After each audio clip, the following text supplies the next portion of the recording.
Hey guys, welcome back to my channel. तो आज की मेरी इस वीडियो में हम बात करेंगे ऑर्डर ब्लॉक्स के बारे में। देखो, अब सिर्फ ऑर्डर ब्लॉक देख के आपके दिमाग में ये जरूर आ रहा होगा कि मैं तो इस वीडियो में पूरे सारे ब्लॉक समझाने वाला था, लेकिन अभी सिर्फ ऑर्डर ब्लॉक ही क्यों? क्योंकि अगर मैं एक ही वीडियो में सारे ब्लॉक समझाता तो वो बहुत ही ज्यादा हो जाता, बहुत ही कंफ्यूजिंग हो जाता। अगर मैं वीडियो बनाने में इतनी मेहनत कर रहा हूँ, आप इतना अपना टाइम इन्वेस्ट कर रहे हो वीडियो देखने में, तो मैं चाहता हूँ कि आपका एक एक टॉपिक बहुत ही अच्छे से क्लियर हो। और ये जो ऑर्डर ब्लॉक्स है ना, ये बहुत ही इंपॉर्टेंट टॉपिक है और अपने आप में भी बहुत बड़ा टॉपिक है, तो इसको एक वीडियो में समझाना जरूरी था। और आज मैं जिस तरीके से ऑर्डर ब्लॉक्स को समझाने वाला हूँ, वैसा आज तक किसी ने नहीं समझाया होगा। मैं ऑर्डर ब्लॉक्स को इतना सिंपल कर दूंगा, इतना आसान कर दूंगा कि ये आपके दिमाग में बस जाएगा। और टॉपिक स्टार्ट करने से पहले मैं एक और चीज बताना चाहता हूँ कि यार, लोग है ना, इन चीजों का रट्टा मार रहे हैं। देखो, रट्टाफिकेशन से आप ट्रेडिंग नहीं कर सकते। हाँ, आप स्कूल में कॉलेज में पास हो सकते हो, लेकिन ट्रेडिंग में आपका रियल मनी इन्वॉल्व होता है। वहां आप रट्टाफिकेशन नहीं कर सकते। अब मैं समझाता हूँ कैसे लोग रट्टा मारते हैं। अगर आपने मेरा बायस वाला वीडियो देखा होगा तो मैंने उसमें बताया था कि जैसे एक ये पीओआई है। अब अगर यहाँ से मार्केट को रिवर्स होना होगा तो वो 3 कैंडल स्विंग बनाएगा, जिसमें जो पहला कैंडल होगा ना, वो क्या करेगा, इसको टैप करेगा। मैं इसका कलर चेंज कर देता हूँ।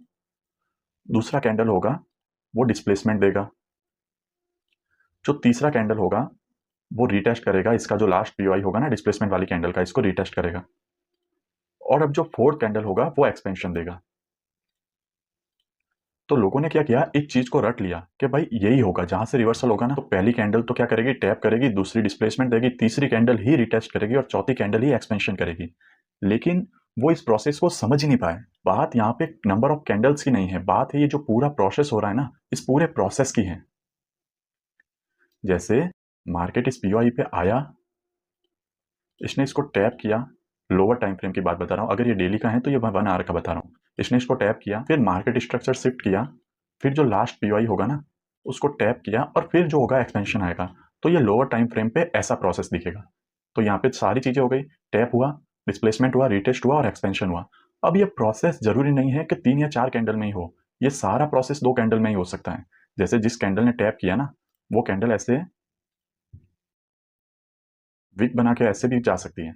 तो मतलब इसने टैप करने के साथ डिस्प्लेसमेंट देगी। अब जो नेक्स्ट कैंडल होगी, वो सीधा रिटेस्ट करके जो भी लोअर टाइम फ्रेम का पीओआई होगा, उसको रिटेस्ट करके ऐसे ऊपर भाग सकती हैं। तो अब मतलब ये पूरा प्रोसेस 2 ही कैंडल में हो गया। लेकिन लोअर टाइम फ्रेम पे आपको ये प्रोसेस दिखेगा ऐसा ही। लोअर टाइम फ्रेम पे जो चीज होगी ना, वो यही होगी। तो हमेशा ध्यान रखो, ट्रेडिंग में रट्टा नहीं मारना है आपको। प्रोसेस को समझना है। मैं क्या बात बोल रहा हूँ वो बात जरूरी है, उसमें रट्टा नहीं मारना, वो प्रोसेस होना जरूरी है। इसीलिए आज मैं जो ऑर्डर ब्लॉक को एक्सप्लेन करने वाला हूँ ना, वो भी ऐसे ही करने वाला हूँ कि आपको रट्टा मारने की जरूरत ना पड़े। आपके दिमाग में ये सारा प्रोसेस से फिट हो जाए, तो आज मैं ऑर्डर ब्लॉक को वैसे ही समझाने वाला हूँ। ठीक है, तो सबसे पहले चलते हैं हमारे चार्ट पे कि हम आज क्या पढ़ने वाले हैं। देखो, ये मार्केट है। मार्केट या तो पीओआई पे जाता है या लिक्विडिटी पे, दो ही जगह पे मूव करता है। हम क्या पढ़ रहे थे, पीओआई, जिसमें मैंने मेरी पिछली वीडियो में आपको ये सारे जो गैप्स है ना, वो अच्छे से एक्सप्लेन कर दिए थे। अगर आपने वो नहीं देखा है तो पहले जाके उस वीडियो को जरूर देखना, क्योंकि आप डायरेक्ट ऑर्डर ब्लॉक पढ़ोगे ना, तो इस ऑर्डर ब्लॉक के अंदर इस वीडियो की भी कुछ चीजों का जिक्र होगा, तो वो आपको अच्छे से समझ में आए। इसलिए आप पहले ये वाली वीडियो जरूर देखना। पीओआई भी 2 तरह के होते हैं, गैप सारे एक्सप्लेन कर लिए थे। अब हम पढ़ेंगे ब्लॉक्स के बारे में, और ब्लॉक्स में भी अब आज पहला ब्लॉक पढ़ेंगे जिसको कहते हैं ऑर्डर ब्लॉक। तो चलो समझते हैं ऑर्डर ब्लॉक क्या होता है। देखो, अब मैं आपको बताता हूँ कि ऑर्डर ब्लॉक बनता कहाँ है और होता क्या है। मार्केट, अगर आप एक चीज समझो, ऐसे हायर हाई बनाते हुए मूव कर रहा है, ठीक है। अगर मार्केट को रिवर्स करना है, मार्केट को जैसे यहाँ नीचे आ रहा है और यहाँ से रिवर्स करना है, तो मार्केट को रिवर्स कराने के लिए बड़े प्लेयर्स को बहुत ज्यादा पैसा लगाना पड़ता है। और जब वो मार्केट को रिवर्स करवाते हैं ना, तो यहाँ पे क्या बनता है, एक ऑर्डर ब्लॉक। यहाँ पे क्या बनता है, एक ऑर्डर ब्लॉक। इसका कलर तो मैं थोड़ा डार्क करता हूँ। ये मैं बाइंग स्ट्रक्चर की बात कर रहा हूँ। अब मार्केट नीचे आता है, इस ऑर्डर ब्लॉक को टैप करता है और फिर से ऊपर चला जाता है। ठीक है, यहाँ पे क्या बनता है, ऑर्डर ब्लॉक। मार्केट आता है, उसको टैप करता है और नीचे चला जाता है, ऊपर चला जाता है। अगर डाउन ट्रेंड की बात करें तो मार्केट जैसे नीचे आ रहा है। अब मार्केट को जो टर्न कराने के लिए ना, बहुत ज़्यादा पैसा चाहिए, बहुत ज़्यादा। तो जब मार्केट में बहुत ज़्यादा पैसा आता है तो यहाँ पे क्या बनता है, एक ऑर्डर ब्लॉक। फिर क्या होता है, मार्केट ऊपर जाता है, ऑर्डर ब्लॉक को टैप करता है और नीचे आ जाता है। देखो, ऑर्डर ब्लॉक को पूरा एक्सप्लेन करूंगा। ऑर्डर ब्लॉक सिर्फ ये कि रेक्टेंगल नहीं है, सिर्फ मैंने ये रेक्टेंगल बताया ना, ये नहीं है। इसको मैं पूरा अच्छे से एक्सप्लेन करूंगा। फिलहाल देखो, इससे आपको क्या समझ में आ रहा है कि जो भी एक बाइंग मूव आया है ना, जो भी एक बाइंग मूव आया है, उसकी जो लास्ट सेलिंग कैंडल होती है, लास्ट सेलिंग कैंडल, एक सेकंड रुको, ये पूरा बाइंग मूव आया है, इसमें लास्ट सेलिंग कैंडल ये होगी। इस लास्ट सेलिंग कैंडल को हम क्या बोलते हैं, ऑर्डर ब्लॉक। ठीक है, इस लास्ट सेलिंग कैंडल को हम क्या बोलते हैं, ऑर्डर ब्लॉक। और जो सेलिंग मूव है, ठीक है, समझो, जो बाइंग मूव है ना, उसकी last selling candle, buying move की लास्ट सेलिंग कैंडल, और जो सेलिंग का मूव है, जो ये देखो यहाँ पे फास्ट सेलिंग आई है, और इसमें जो लास्ट बाइंग कैंडल होगी ना, जो लास्ट बाइंग कैंडल, उसको हम क्या बोलेंगे? Order block. अभी तक आपको ये क्लियर हो गया होगा। अब क्या इतना ही है ऑर्डर ब्लॉक? नहीं, आगे भी बहुत सारी चीज़ें हैं। पहले बेसिकली आपको ये पता चल गया ना कि जो बाइंग मूव आ रहा है, इसमें ये जो लास्ट सेलिंग कैंडल है, ये हमारी है ऑर्डर ब्लॉक, और ये सेलिंग मूव आया है, इसमें जो लास्ट बाइंग कैंडल है, ये हमारी है ऑर्डर ब्लॉक। तो अभी आपको ये समझ में आया कि ये ऑर्डर ब्लॉक है। चलो इसको एक बार चार्ट पे देखते हैं। ये गोल्ड का चार्ट आ गया। एक सेकंड में इसको रिमूव कर देता हूँ। ये मैं क्या है, केस स्टडी बना रहा था अपने टेलीग्राम पे अपडेट करने के लिए। इसको मैं एक बार रिमूव करता हूँ। ये एक सेलिंग का मूव आया, ये एक सेलिंग का मूव आया। इसकी अब हमको क्या देखनी है? Last buying candle. Last buying candle कौन सी है? ये रही। तो ये हमारा हो गया ऑर्डर ब्लॉक। मार्केट आया, इसको टैप किया, नीचे गिर गया। ये एक सेलिंग का मूव आया, इसकी लास्ट कैंडल हमको देखनी है, लास्ट बाइंग कैंडल। ये लास्ट बाइंग कैंडल हो गई। मार्केट ने इसको टैप किया, नीचे गिर गया। कुछ एग्जांपल आपको बाइंग के भी दे देता हूँ। ये देखो बाइंग गई, इसकी लास्ट सेलिंग कैंडल। मार्केट आया, इसको टैप किया ऊपर। ऑब्वियसली अब यहाँ पे बायस डाउन का था, इसलिए ये फिर से यहाँ से नीचे गिर गया। हमको ये चीज़ें देखनी कहाँ है? जिस डायरेक्शन में हमारा बायस हो, और बायस मैंने ऑलरेडी एक्सप्लेन कर रखा है। अब देखो, ये एक बहुत ही अच्छा बाइंग का मूव आया है, बहुत ही अच्छा बाइंग का मूव आया है। इसमें लास्ट सेलिंग कैंडल कौन सी है? लास्ट सेलिंग कैंडल ये वाली। ये हमारा ऑर्डर ब्लॉक है। मार्केट इसको आया, टैप किया और पूरा ऊपर। एक और एग्जाम्पल मैं दे देता हूँ बाइंग का ही। ये देखो बाइंग का मूव आया, लास्ट सेलिंग कैंडल। मार्केट इसको टैप करता है और ऊपर। अब यहाँ पे आपने एक चीज़ नोटिस की, मैंने बोला था अगर मार्केट नीचे जा रहा है, सेलिंग के बायस हैं, सेलिंग का ऑर्डर ब्लॉक है, तो उसकी हमको लास्ट बाइंग कैंडल लेनी है। अब यहाँ तो मुझे देखो ये ब्लू कैंडल है, आपके चार्ट में ग्रीन होगी। यहाँ तो मैंने ग्रीन कैंडल ली है, लेकिन यहाँ पे मैंने ब्लैक कैंडल ली है जो आपके चार्ट में रेड होगी। तो ऐसा कैसे? मैंने तो बोला था कि हमको लास्ट बाइंग कैंडल लेनी है, लेकिन फिर यहाँ मैंने बाइंग ली, यहाँ सेलिंग ली, ऐसा क्यों? तो चलो अब आपका मैं ये डाउट क्लियर करता हूँ। अब देखो लोग यहाँ पे रट्टा मारते हैं। मैंने बोला था कि जब भी एक बाइंग मूव आए, उसकी लास्ट सेलिंग कैंडल। अब वो लास्ट सेलिंग कैंडल जरूरी नहीं है ना कि वो कैंडल रेड ही हो। जरूरी नहीं है कि last selling candle red colour की हो। लास्ट सेलिंग कैंडल मतलब क्या? मतलब ऐसी कैंडल जिसने सबसे ज्यादा सेलिंग दी है। अब यहाँ पे देखो, इस कंडीशन में देखो, ये कौन सी कैंडल है? ये ग्रीन कैंडल है, लेकिन सबसे ज्यादा सेलिंग किसने दी है? इस ग्रीन कैंडल ने। इस रेड कैंडल की सेलिंग यहाँ तक है, ध्यान से समझना। ये जो रेड कैंडल है, इसकी सेलिंग यहाँ तक है। देखो सेलिंग मतलब कि मार्केट कितना नीचे गया है, तो हमको ऐसी कैंडल ढूंढनी है, इस बाइंग मूव से पहले ऐसी कैंडल ढूंढनी है जो सबसे ज्यादा नीचे गई है, जिसने एक लो लगाया है, वो कैंडल हमको ढूंढनी है। तो इस कंडीशन में लो किसने लगाया है? इस ग्रीन कैंडल ने। तो हमारी सेलिंग कैंडल भी कौन सी होगी? ये ग्रीन वाली कैंडल। अगर इसका मैं आपको एक रियल लाइफ एग्जांपल दूं, तो ऐसा समझो कि आपको किसी ने एक थप्पड़ मार दिया, या फिर आपके घर में किसी ने चोरी कर दी, और थप्पड़ मारने, चोरी करने के बाद अगर वो आपको देख के मुस्कुरा दे, आपसे अच्छे से बात कर ले, तो क्या इस वजह से ही उसका थप्पड़ मारना और उसका चोरी करना छुप जाता है क्या? नहीं ना। उसके एक बार हंसने से क्या उसका चोरी करना और थप्पड़ मारना छुप गया? नहीं छुपा ना, वो तो वहीं रहा, वो तो वैसा के वैसा रहा। सेम एक चीज को समझो, समझो ये कैंडल की विक है, ठीक है? ये कैंडल बन रही होगी, ये इतनी नीचे गई, लेकिन फिर बाद में जाके इसने ऐसे क्लोज कर दिया, इतना ग्रीन। तो सिर्फ इसका कलर ग्रीन हो जाने से, इसके ऊपर आके क्लोज कर देने से, इसने जो ये सेलिंग की थी, ये इतना नीचे तक गया था, वो छुप जाता है क्या? तो ग्रीन कैंडल में क्लोज होने से उसकी ये सेलिंग नहीं छुपेगी। इसीलिए ऐसी कैंडल, बाइंग मूव से पहले ऐसी कैंडल जिसने सबसे ज्यादा लो लगाया है, वो ही हमारा ऑर्डर ब्लॉक होगा। सेम अगर मैं सेलिंग की बात करूं, तो सेलिंग के पहले ऐसी कैंडल जिसने सबसे हाई लगाया है, चाहे वो ग्रीन हो, चाहे वो रेड हो, मैटर क्या करता है कि उसने हाई लगाया है। मैटर क्या करता है कि उसने सबसे ज़्यादा हाई लगाया है। तो रूल नंबर 1 ये कहता है, ऑर्डर ब्लॉक जब भी हम फाइंड करते हैं, कि ऑर्डर ब्लॉक जब भी फाइंड करते हैं तो उसमें colour doesn't matter. Order block के अंदर colour doesn't matter, colour matter नहीं करता। ठीक है? मैटर क्या करता है? कौन सी कैंडल ने सबसे ज़्यादा लो लगाया है, कौन सी कैंडल ने सबसे ज़्यादा हाई लगाया है। ठीक है? तो आपको समझ में आ गया। पहला जो पॉइंट है, पहला जो आपके मन में डाउट आता, पहला जो रूल है ऑर्डर ब्लॉक फाइंड करने का, आई थिंक वो आपको अच्छे से क्लियर हो गया होगा। अब हम चलते हैं रूल नंबर 2 पे। तो चलो देखते हैं रूल नंबर 2 क्या कहता है। रूल नंबर 2 में क्या लिखा है? एफपीजी। अगर आपको नहीं पता एफपीजी क्या होता है, एफपीजी बनता कैसे है, तो पहले मेरी गैप्स वाली वीडियो जरूर देखना, क्योंकि आगे वाला जो रूल है ऑर्डर ब्लॉक बनने के लिए, उसमें एफपीजी भी आएगा। तो देखो, पहला रूल क्या हो गया कि ऑर्डर ब्लॉक जो होता है उसके में कलर मैटर नहीं करता। दूसरा रूल ये है कि जब भी ऑर्डर ब्लॉक बने, जब भी ऑर्डर ब्लॉक बने, उसके साथ एफपीजी होना कंपलसरी है। उसके साथ एफपीजी होना कंपलसरी है। देखो, अभी जो मैंने एक एग्जांपल दिया था कि मार्केट को मूव कराने के लिए बड़े प्लेयर्स बहुत ज़्यादा पैसा लगाते हैं और उसकी वजह से ऑर्डर ब्लॉक बनता है। तो आपके मन में क्वेश्चन आना चाहिए कि ये सेम बात तो इसने तब भी बोली थी ना जब एफपीजी बना था। तो फिर ये कैसे पॉसिबल है कि बड़े प्लेयर जब पैसा डाल रहे हैं तो कभी तो ऑर्डर ब्लॉक बन रहा है, कभी एफपीजी बन रहा है। तो ये डाउट आपका यहाँ पे सॉल्व होने वाला है। तो देखो, अब कोई भी ऑर्डर ब्लॉक कब वैलिड होगा? क्या बोल रहा हूँ मैं, ध्यान से सुनना। कोई भी ऑर्डर ब्लॉक कब वैलिड होगा? जब उसके साथ एक एफपीजी हो। जैसे देखो, ये बाइंग मूव है, इसमें ये लास्ट सेलिंग कैंडल है। अब ये ऑर्डर ब्लॉक वैलिड कब होगा? जब इस ऑर्डर ब्लॉक के साथ एक एफपीजी हो, यानी कि इस ऑर्डर ब्लॉक वाली कैंडल का हाई, सेकंड कैंडल में कुछ नहीं करना है, और थर्ड कैंडल का लो, इनके बीच में गैप है, एक एफपीजी है। तो इसका मतलब ये हुआ कि हमारा जो ये ऑर्डर ब्लॉक है ना, ये वैलिड ऑर्डर ब्लॉक है। ठीक है, दूसरी कंडीशन समझते हैं। ये बाइंग मूव है, इसकी ये लास्ट सेलिंग कैंडल है। इस लास्ट सेलिंग कैंडल का ये हाई जो कि मीट कर रहा है थर्ड कैंडल के लो से, मतलब यहाँ पे कोई एफपीजी नहीं है। हाँ, यहाँ पे एक देखो वॉल्यूम इम्बैलेंस है, लेकिन यहाँ पे कोई एफपीजी नहीं है। तो ये ऑर्डर ब्लॉक होगा या नहीं होगा? तो ये हमारा ऑर्डर ब्लॉक नहीं होगा। ये हमारा ऑर्डर ब्लॉक नहीं होगा।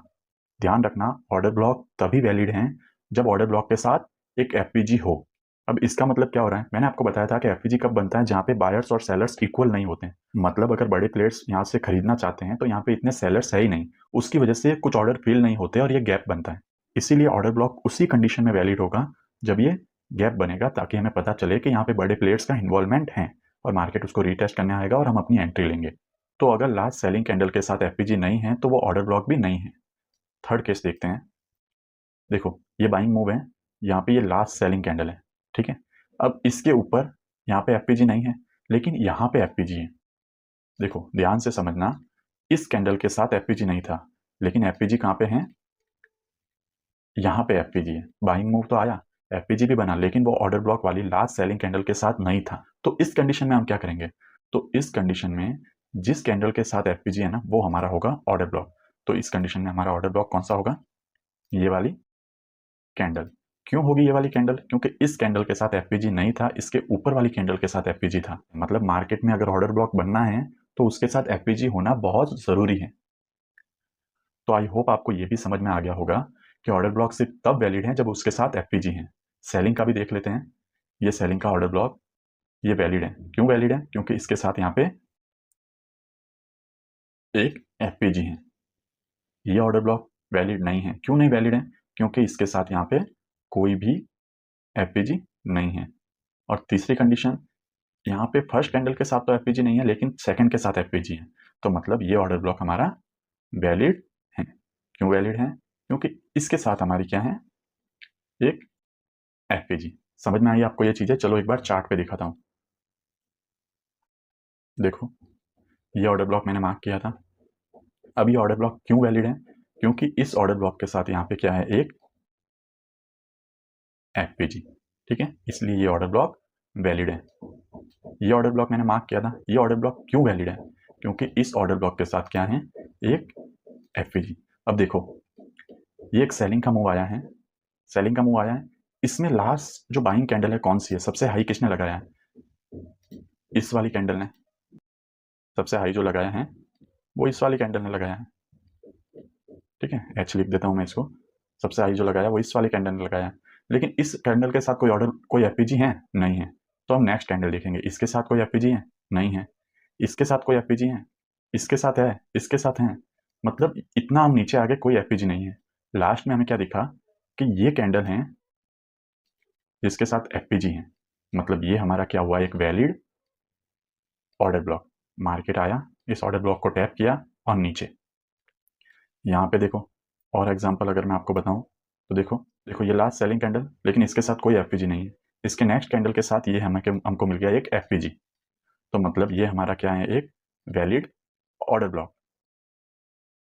मार्केट इसको टैप करता है और ऊपर चला जाता है। और देखो, ये लास्ट सेलिंग कैंडल है, ये ब्लू वाली लास्ट सेलिंग कैंडल है। ठीक है, ये वाली लास्ट सेलिंग कैंडल है। एक सेकेंड।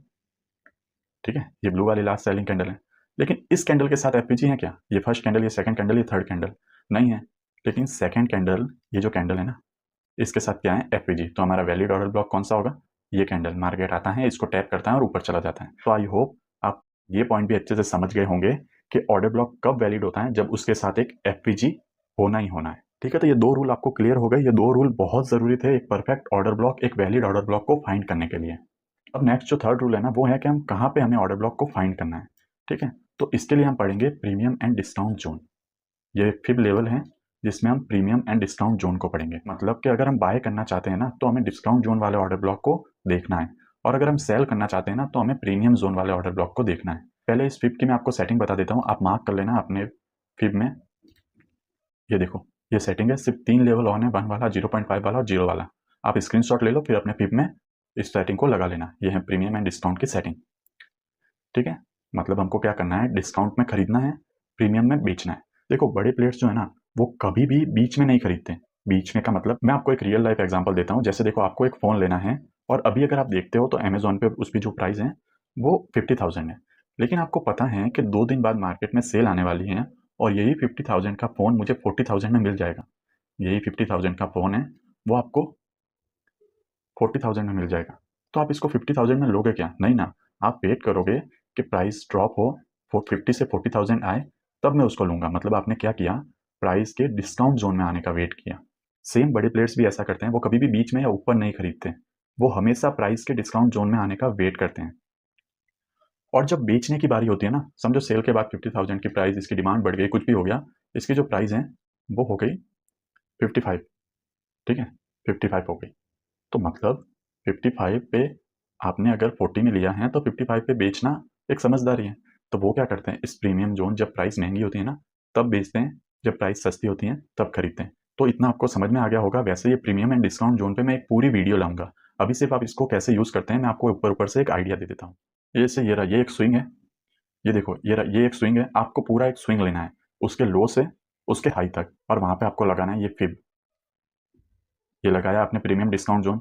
अब आपको इस प्रीमियम वाले जोन में कभी बाय नहीं करना। आपको क्या वेट करना है कि मार्केट इस जोन के अंदर आए। आपको इस जोन के अंदर जो भी एफपीजी ऑर्डर ब्लॉक वगैरह होंगे ना, उनको मार्क करना है, और जब वहाँ पे प्राइस आए तो लोअर टाइम फ्रेम पे जैसे एंट्री बनती है वो मैं आपको आगे समझाऊंगा, और यहाँ से बाय करना है।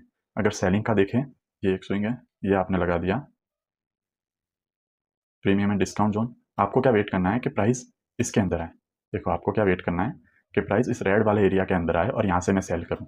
फिर से देखो, ये एक जोन है, ये एक स्विंग, नया स्विंग बना है, और आपने नया प्रीमियम एंड डिस्काउंट जोन लगाया। आपको क्या वेट करना है कि प्राइस इसके अंदर आए। इसके अंदर जो भी ऑर्डर ब्लॉक होगा, जो भी एफपीजी होगा, वो आपको मार्क करना है, और यहाँ से आपको सेल कर देना है। अब हमेशा ऐसा होगा कि प्राइस इसके अंदर आके जाएगा? नहीं। कभी कभी क्या होता है, देखो, सारे डाउट्स मैं आपके क्लियर कर रहा हूँ। देखो, कभी कभी क्या होता है, हाँ, जैसे देखो, ये एक स्विंग है, ये पूरा बड़ा स्विंग है। आपने प्रीमियम एंड डिस्काउंट जोन लगाया। आप इस एरिया का वेट कर रहे हो कि जब मार्केट इसके अंदर आएगा ना, तो मैं इधर से बाय करूंगा। लेकिन क्या हुआ, मार्केट इसके अंदर से ही ऊपर चला गया। तो अब आपको, जब मार्केट ने इसकी कंडीशन को फुलफिल नहीं किया है ना, मार्केट इसके डिस्काउंट जोन में नहीं आया ना, तो आपको इस स्विंग पे नहीं लगाना है। आपको क्या करना है, लो यही रहेगा, नया जो मार्केट ने हाई बनाया ना, उधर आपको लगाना है। और अब आपको इसके अंदर फाइंड करना है पीओआई। ठीक है, जो भी ऑर्डर ब्लॉक एफपीजी हैं, अगर आपको लास्ट ऑर्डर ब्लॉक एफपीजी मिल जाए तो सबसे अच्छी बात है। और देखो, प्राइस इधर से आया, और इसका जो टारगेट रहेगा वो सीधा ये हाई, प्राइस ने टारगेट कंप्लीट कर दिया। ठीक है, आपको क्या करना है, कोई भी स्विंग में अगर मार्केट प्रीमियम या डिस्काउंट जोन में नहीं आ रहा है, तो आपको फिर वो पूरा स्विंग लेना है। ठीक है, आपको क्या करना है, यहाँ पे भी कुछ एग्जांपल देखते हैं। जैसे मैं मार्क करता हूँ, देखता हूँ, एक सेकंड। तो देखो, यहाँ पे भी इसके अंदर नहीं आया है, तो अब हम क्या लेंगे, ये पूरा लेंगे। मार्केट आया डिस्काउंट जोन में, फिर ऊपर चला गया, मतलब ये स्विंग हमारा कंप्लीट हो गया। फिर लेंगे, मार्केट आया डिस्काउंट जोन में, ऊपर चला गया, ये भी स्विंग हमारा कंप्लीट हो गया। फिर लेंगे, मार्केट आया डिस्काउंट जोन में, ये भी हमारा कंप्लीट हो गया। यहाँ फिर लेंगे, मार्केट डिस्काउंट जोन में नहीं आया, तो हम क्या लेंगे, फिर जहाँ तक ऊपर जा रहा है वहाँ तक। फिर से डिस्काउंट जोन में नहीं आया, तो फिर जितना ऊपर जा रहा है वहाँ तक। ऐसे लेंगे, और ऐसे कब तक करना है, जब तक बायस चेंज ना हो जाए। ठीक है, अगर इसके अंदर कुछ भी डाउट होगा ना, तो मैं इस पर एक सेपरेट वीडियो बनाऊंगा। ठीक है, तो अभी मैंने आपको सिर्फ इनको लगाना सिखाया है। अभी मैं आपको सिर्फ क्या सिखा रहा हूँ कि आपको मार्केट को देखना कैसे है, किस नज़रिए से आपको मार्केट को देखना है। इसमें एंट्री लेना मैं अभी आपको नहीं सिखा रहा हूँ। मेरे पास कॉमेंट भी आते हैं कि हमने स्ट्रक्चर मार्किंग तो कर ली, लेकिन एंट्री कैसे ले वो हमें समझ नहीं आ रही है। तो देखो, एंट्री के ऊपर एक सेपरेट वीडियो आएगी। अभी सिर्फ आपको चार्ट को देखना सीखना है, उसको ऑब्जर्व करना सीखना है। तो हमारा ये तीसरा रूल भी हो गया कि हमें ऑर्डर ब्लॉक फाइंड कहाँ पे करना है। अब आगे चलते हैं। तो प्रीमियम डिस्काउंट जोन भी आगे पता चल गया। अब आते हैं कि जो डिस्काउंट ज़ोन भी होते हैं ना, उसमें सबसे पावरफुल ऑर्डर ब्लॉक कौन-सा होता है? जो डिस्काउंट ज़ोन भी हो गया, अगर हम बाय करना चाहते हैं और डिस्काउंट ज़ोन में भी सबसे पावरफुल ऑर्डर ब्लॉक कौन-सा होता है? तो ये एक सेटअप है, ये मैंने अपने टेलीग्राम ग्रुप में भी दिया था। देखो, अगर आप मार्केट का वीकली एनालिसिस, मार्केट का डेली अपडेट चाहते हो ना, तो आप मेरा टेलीग्राम चैनल जॉइन कर सकते हो। लिंक मैंने नीचे डिस्क्रिप्शन में दिया है। हाँ, अगर आप ये चाहते हो कि मैं आपको फिक्स एंट्री बताऊँ, फिक्स एग्जिट बताऊँ, आपको ट्रेड दे दूँ और आपको कुछ मेहनत ना करनी पड़े, आप बस मेरे भरोसे ट्रेड लगा लो, तो आप उस टेलीग्राम चैनल को कभी जॉइन मत करना। हाँ, अगर आप लर्निंग करना चाहते हो, तो आप उस टेलीग्राम चैनल को ज़रूर जॉइन करना। वो आपके लिए बहुत हेल्पफुल होगा। लिंक नीचे डिस्क्रिप्शन में है। अब देखो, मैंने जो मेरी पिछली स्ट्रक्चर मैपिंग वाली वीडियो में आपको बताया था कि मार्केट एक स्विंग बनाता है, फिर दूसरा स्विंग बनाता है और जब पहले स्विंग को लेता है ना, तो वो हमारा क्या होता है, आईडीएम। तो देखो, 2 ऑर्डर ब्लॉक सबसे ज़्यादा पावरफुल होते हैं। पहला, जो आईडीएम के बाद ऑर्डर ब्लॉक बनता है ना, वो बहुत ही ज़्यादा पावरफुल होता है और इस पे मैंने कल ही एक ट्रेड ली थी, वो भी मैं आपको अभी दिखाता हूँ। दूसरा हो गया, ये एक स्विंग है चेंज ऑफ कैरेक्टर वाला। मार्केट ने इसको स्वीप किया मतलब मार्केट ने इधर कैसी कैंडल बनाई, ऐसी। यहाँ पे क्या किया, इसकी वीक ने इसको स्वीप किया और मार्केट ने एक ऐसी कैंडल बनाई और फिर अगर ये डिस्प्लेसमेंट करे, मतलब इस कैंडल के ऊपर एक एफपीजी बने, तो ये जो कैंडल होगी ना, ये एक परफेक्ट ऑर्डर ब्लॉक होगा जहां से मार्केट के मूव करने के बहुत ज़्यादा चांसेस हैं। ठीक है, लिक्विडिटी अभी पढ़ाना है, मैं आगे पढ़ाऊंगा, तो टेंशन मत करो कि लिक्विडिटी स्वीप क्या होता है वगैरह। फिलहाल ये समझो कि जो 2 ऑर्डर ब्लॉक होते हैं ना, वो बहुत पावरफुल होते हैं। एक होता है आईडीएम के बाद वाला, एक होता है लिक्विडिटी स्वीप के बाद वाला। लिक्विडिटी स्वीप के बाद वाला मतलब जो भी स्विंग हाई या स्विंग लो है ना, उसको मार्केट स्वीप करके ऐसी कैंडल बना दे, तो वो क्या होता है, बहुत ज़्यादा पावरफुल होता है। देखो, ये चीज़ अगर अभी थोड़ा कम समझ में आ रही है ना, टेंशन मत लेना, लिक्विडिटी वाली वीडियोस आएगी, सब क्लियर हो जाएगा। फिलहाल आपको इस वीडियो में सिर्फ यही सीखना है कि ऑर्डर ब्लॉक को फाइंड कैसे करते हैं, वैलिड ऑर्डर ब्लॉक कौन सा होता है, जो मैंने आपको समझा दिया है। चलो, इसका भी मैं एक एग्जाम्पल देता हूँ। ये देखो, मार्केट लोअर लो बनाते हुए आ रहे हैं और यहाँ पे जो स्विंग है ना, वो ये है, ये स्विंग है हमारा। अब देखो, इस कैंडल ने क्या किया है, इस स्वीप को इस कैंडल ने क्या किया है, इस स्विंग हाई को स्वीप किया है, मतलब इसके ऊपर गया, फिर कैंडल नीचे आके क्लोज हो गई। नीचे आके क्लोज होने के बाद क्या किया, एक एफपीजी बनाया, मतलब ये एक वैलिड ऑर्डर ब्लॉक हो गया। अब मार्केट क्या करता है, इस ऑर्डर ब्लॉक को टैप करता है और सीधा नीचे। तो ये हो गया हमारा पहला एग्जाम्पल जिसमें ये ऑर्डर ब्लॉक बहुत ही ज़्यादा पावरफुल होता है। दूसरा मैं बता देता हूँ आईडीएम के बाद वाला। देखो, कल ही मैंने एक ट्रेड लिया था, मैं उस पर बताता हूँ आपको।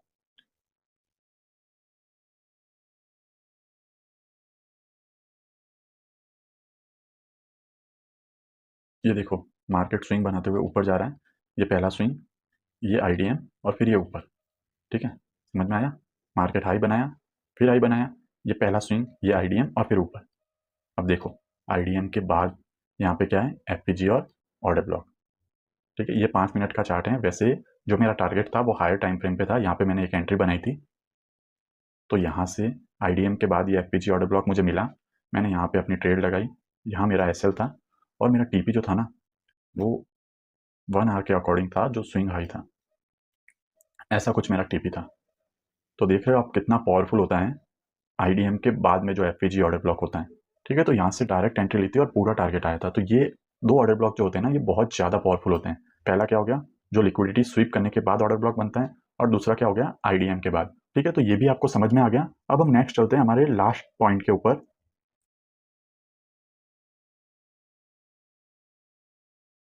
और हमारा लास्ट पॉइंट क्या है कि अगर मल्टीपल ओबीस बन जाए, मल्टीपल ऑर्डर ब्लॉक बन जाए, तो हमें किसको रेस्पेक्ट देनी है। देखो, आपको मैंने स्ट्रक्चर बता दिया है, मैं स्ट्रक्चर वापस नहीं बताऊंगा, मैं सिर्फ आपको ये बता देता हूँ। देखो, मार्केट ऐसे ऐसे जा रहा है और यहाँ पे वो आईडीएम कर रहा है, यहाँ पे क्या कर रहा है, आईडीएम, यहाँ पे इसने आईडीएम किया। अब देखो, यहाँ पे भी एक ऑर्डर ब्लॉक है समझो, यहाँ पे भी एक ऑर्डर ब्लॉक है और यहाँ पे भी एक ऑर्डर ब्लॉक है, समझो यहाँ पे भी एक ऑर्डर ब्लॉक है, इतने सारे ऑर्डर ब्लॉक हैं। तो आपको कौन से ऑर्डर ब्लॉक को रेस्पेक्ट देनी है। देखो, आईडीएम के बाद जो पहला ऑर्डर ब्लॉक होता है, जो अभी मैंने आपको बताया, आईडीएम के बाद जो पहला ऑर्डर ब्लॉक होता है वो सबसे पावरफुल होता है, यहाँ से मार्केट के जाने के चांसेस बहुत ज़्यादा हाई होते हैं। फिर भी एक कंडीशन समझ लेते हैं कि ये ऑर्डर ब्लॉक फेल हो गया, ये ऑर्डर ब्लॉक टूट गया, तो अब इन 3 नीचे ऑर्डर ब्लॉक हैं हमारे स्ट्रक्चर में, अब मार्केट कहाँ से ऊपर जाएगा। तो जैसा कि मैंने एफपीजी में भी बताया था, या तो फर्स्ट वाली को रेस्पेक्ट देनी है या लास्ट वाली को। सेम केस यहाँ पे भी है, या तो आईडीएम के बाद फर्स्ट वाले ऑर्डर ब्लॉक को रेस्पेक्ट देनी है, या आईडीएम के बाद लास्ट वाले ऑर्डर ब्लॉक को रेस्पेक्ट देनी है। ये जो बीच वाले ऑर्डर ब्लॉक है ना, ये वाले, ये आपके किसी काम के नहीं है। आईडीएम के बाद या तो फर्स्ट वाला एफपीजी, आईडीएम के बाद या तो लास्ट वाला एफपीजी। अगर आप फॉरेक्स मार्केट कर रहे हो तो मोस्टली केसेस में आईडीएम के बाद फर्स्ट वाले एफपीजी से ही मार्केट चला जाता है। तो आई होप आपको ये सारी चीज़ें समझ में आ गई होगी। हाँ, एक और चीज़ मैं बता देता हूँ, ये डाउट बहुत कॉमन है, बहुत लोगों को रहता है, ये भी मैं आपको बता देता हूँ। देखो, एक कॉमन क्वेश्चन रहता है कि ये हमारा ऑर्डर ब्लॉक है, ठीक है? इसके ऊपर ये ऑर्डर ब्लॉक कब वैलिड है? जब इसके ऊपर एफपीजी है। ये इसके ऊपर एफपीजी है, तभी ये वैलिड है। अब मार्केट कहाँ से मूव करेगा? वो एफपीजी से ऊपर जाएगा या वो ऑर्डर ब्लॉक से ऊपर जाएगा? तो देखो, एफपीजी और ऑर्डर ब्लॉक ये दोनों मिलके एक पीओआई बनता है। जो हम पीओआई पढ़ रहे हैं ना, ये दोनों मिलके एक पीओआई बनता है। ठीक है, तो ये दोनों मिलके एक पीओआई बनाते हैं। ये जब दोनों साथ में होते हैं ना, जब ऑर्डर ब्लॉक बनता है, तब ऑर्डर ब्लॉक और एफपीजी ये दोनों मिलके एक पीओआई बनाते हैं। अब यहाँ पे हम लोअर टाइम फ्रेम पे ऑब्जर्व करते हैं कि मार्केट कहाँ से मूव करने वाला है, फिर हम एंट्री बनाते हैं। तो वो सब आपको आगे क्लियर होगा। फिलहाल आप ये समझना कि जब भी ऑर्डर ब्लॉक होता है ना और उसके साथ एक एफपीजी होती है, ऑब्वियसली ऑर्डर ब्लॉक वैलिड ही तब है, तो ये दोनों मिलके एक पीओआई बनता है। तो ये था हमारी ऑर्डर ब्लॉक वाली वीडियो में। आई होप मैंने जितने भी चीज़ें थी सब आपको क्लियर की हैं। आपको अच्छे से ऑर्डर ब्लॉक समझ में आ गया होगा। हमने क्या क्या पढ़ा है इसके अंदर, कि ऑर्डर ब्लॉक जो होता है वो अगर बाइंग मूव है तो उसका लास्ट सेलिंग कैंडल होता है, और सेलिंग मूव है तो उसका लास्ट बाइंग कैंडल होता है। लेकिन वो वैलिड कब होता है? पहला, उसका कलर मैटर नहीं करता। दूसरा, उसके साथ एफपीजी होना जरूरी है। अगर ऑर्डर ब्लॉक के साथ एफपीजी नहीं है, मतलब वो ऑर्डर ब्लॉक वैलिड नहीं है और आपको वो मार्क नहीं करना है किसी भी हालत में। फिर है, हमको प्रीमियम एंड डिस्काउंट जोन के अंदर अगर बाय कर रहे हैं तो डिस्काउंट जोन में मार्क करना है, अगर सेल कर रहे हैं तो प्रीमियम जोन में ऑर्डर ब्लॉक मार्क करना है। कौन से ऑर्डर ब्लॉक सबसे ज़्यादा पावरफुल है? दो तरह के, आईडीएम के बाद वाला, लिक्विडिटी स्वीप वाला। इनके भी मैंने आपको एग्जांपल बताए हैं। और अगर मल्टीपल ऑर्डर ब्लॉक बन जाए तो आईडीएम के बाद वाला सबसे पावरफुल है, या फिर एक्सट्रीम वाला सबसे लास्ट वाला सबसे ज़्यादा पावरफुल है। तो ये थी हमारी आज की वीडियो। अगर आपको ये वीडियो अच्छी लगी हो तो इसको लाइक करना, शेयर करना अपने दोस्तों के साथ, और मेरे चैनल को सब्सक्राइब भी कर देना। और अगर आप मेरा टेलीग्राम ज्वाइन करना चाहते हो लर्निंग के लिए, तो नीचे डिस्क्रिप्शन में लिंक है, टेलीग्राम चैनल को भी ज्वाइन कर लेना। मिलते हैं हमारी नेक्स्ट वीडियो के अंदर।